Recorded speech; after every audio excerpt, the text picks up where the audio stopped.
શહેરમાં મોટા પાયે દેહ વ્યાપારનો ધંધો ચાલે છે એ જગ જાહેર બાબત છે।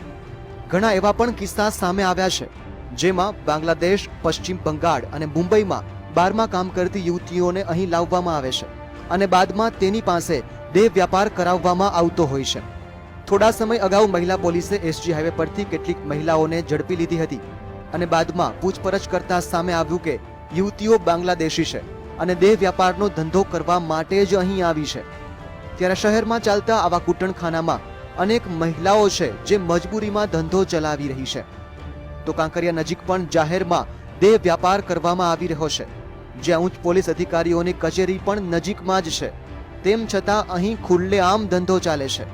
ત્યારે પોલીસ દ્વારા દેહ વ્યાપારને બંધ કરાવવા માટે ગંભીરતા દાખવવી જરૂરી છે। આગામી સમયમાં જે પ્રકારે કૃષ્ણનગર વિસ્તારમાં બનાવ બન્યો એવો જ બનાવ આગળ પણ બની શકે છે, ત્યારે પોલીસ દ્વારા મામલાની ગંભીરતાને ધ્યાને લઈને કાર્યવાહી કરવી જરૂરી બની છે। કશ્યપ જોશી, GSTV, અમદાવાદ। રોકાઈશું વધુ એક બ્રેક માટે।